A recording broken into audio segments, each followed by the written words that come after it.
Hello student, मैं doctor Lata Agarwal, associate professor history, SPC government college Ajmer. आज हम MA final history group B के paper 5 polity and economy of India 1200 to 750 AD के unit 1 primary sources of medieval Indian history के topic monument and its culture.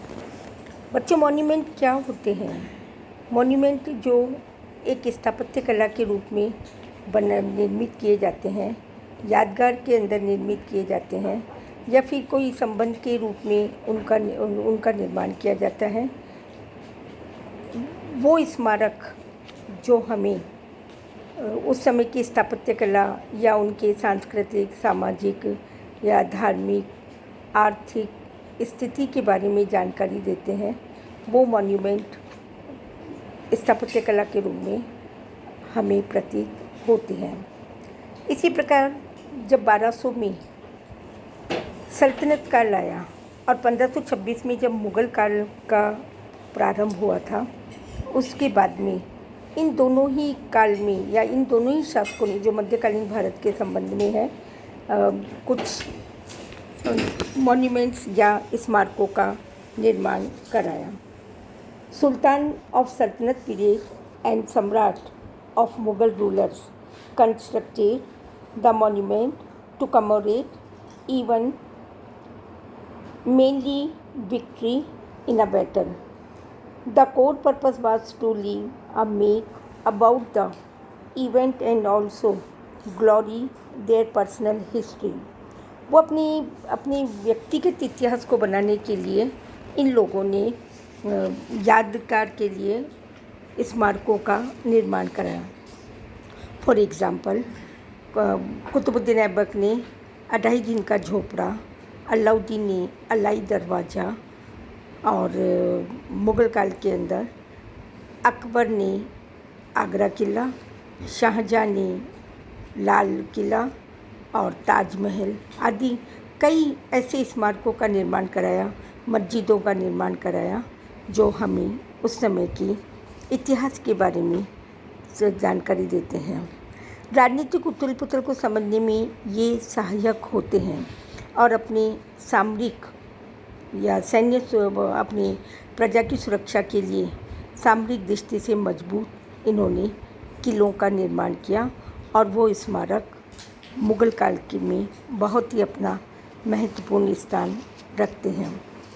इन स्मारकों के माध्यम से ही हम अर्थात स्थापत्य कला के द्वारा ही हम हिंदू मुस्लिम सांस्कृतिक समन्वय और इसके सांस्कृतिक समन्वय के साथ साथ उस समय की सामाजिक, धार्मिक, आर्थिक स्थिति की जानकारी हमें देते हैं।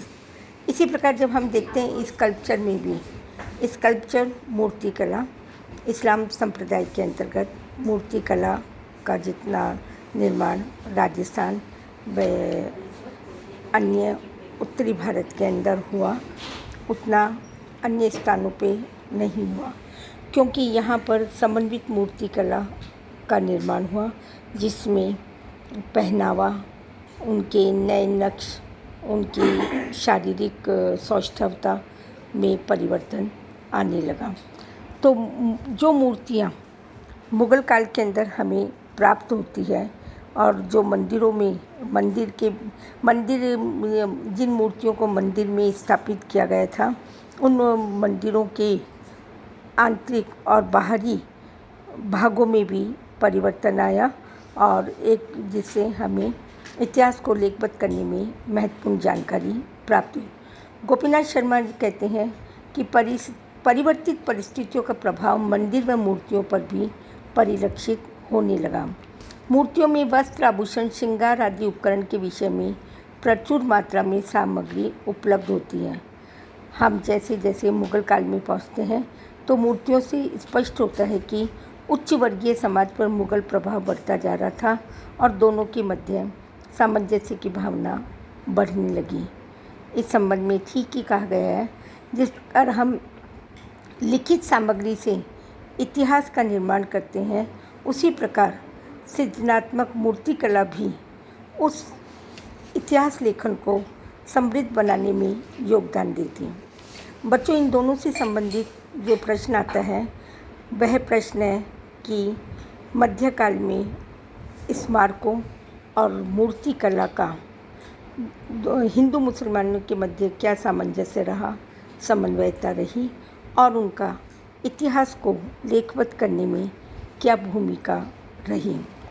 इस प्रकार हम देखते हैं कि इस कला का, स्थापत्य कला अर्थात स्मारकों का और स्कल्पचर मूर्ति कला का धीरे धीरे विकास हुआ और वह समृद्ध होती गई। ऐसे अनेक स्तंभ, समाधियाँ, सतियों की छतरियाँ, देवल, मंदिर, बावड़ियाँ, तालाब, महलों आदि के रूप में आदि के स्थानों पर हमें कई मूर्तियाँ प्राप्त हुई, जिससे कि हम दोनों के मध्य हिंदू मुस्लिम सांस्कृतिक समन्वय का अध्ययन कर सकें। धन्यवाद।